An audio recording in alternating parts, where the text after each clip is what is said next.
Welcome back to another quick review. Today, I am talking about quite possibly the most polarizing video game I have ever played. This is The Last of Us Part 2. This game is very decisive.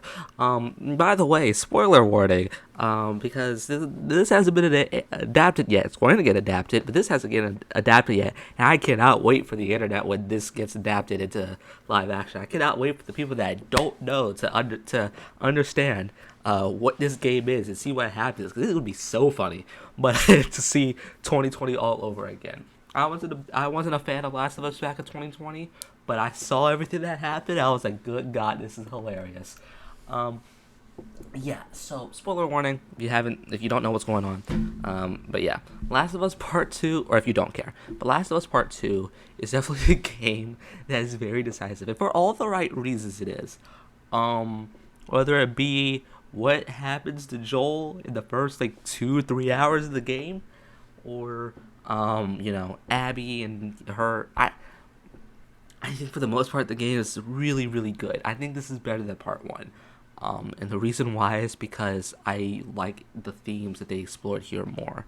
The whole revenge theme, and family and what a person would do for family, or so-called family, but as well as people keeping secrets from each other, and the theme of humanity, or what it means to be a good or bad person, so per se.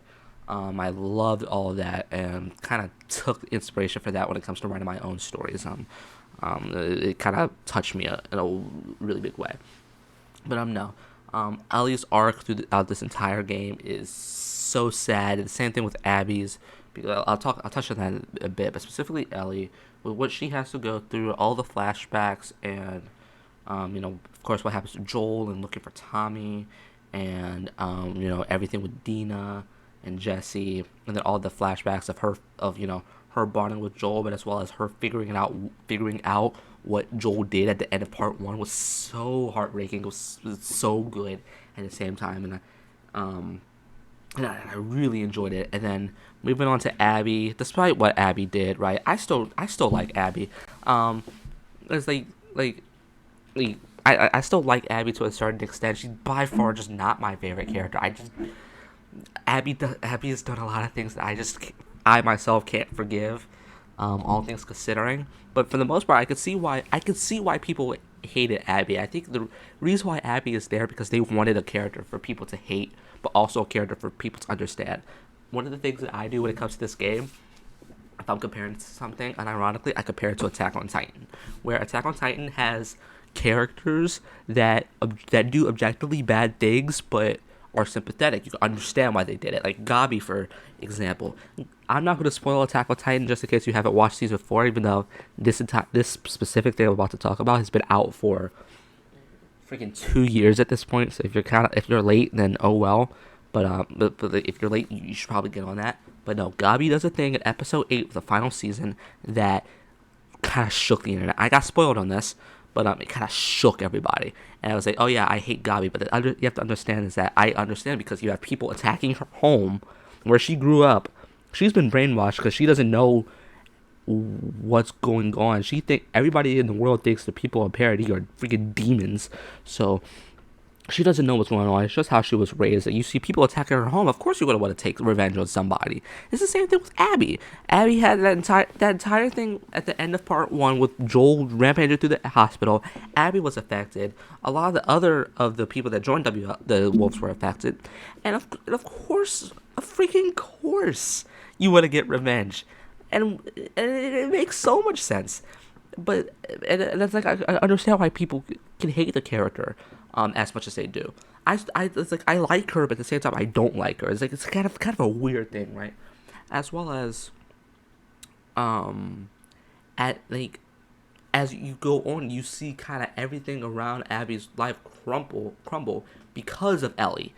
The amount of people in Abby's life that die because of Ellie, because the way the story takes place, you play the first 10 hours, or first 13 hours, something like that, as Ellie. And you play through like 3 days of Seattle as Ellie, and you play the exact same 3 days of Seattle, but as Abby, you're going through different things. At the end, you play as both characters for like each like 30, 45 minutes, and then you get to the final showdown between the two. But no, you could definitely see Abby's life kind of fall apart around her because of what she did, as well as because of what happened to um because of what Ellie did, right? And at the end, you can kind of see all that culminate because like you can't.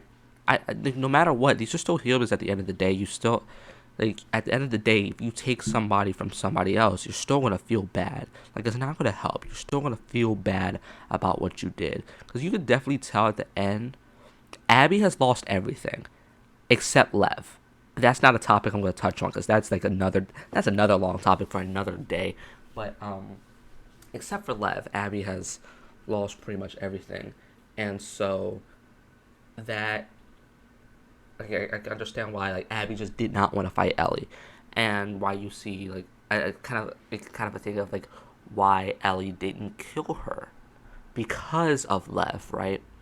Because I feel like that's because like because of Lev, you don't want to become the person that did something to you.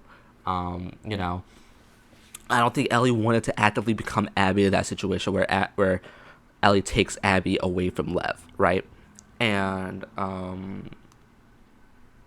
yeah, everything comes with consequences as well, whether it be freaking like after a lot of stuff goes down and Ellie kind of goes back and lives with Dina and their child and blah blah blah. Tommy says, "Oh yeah, I know where they are." Dina says no. Ellie says no. Tommy's pissed.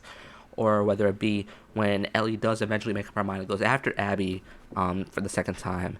When she comes back, minus a couple of things, Dina and the child are gone.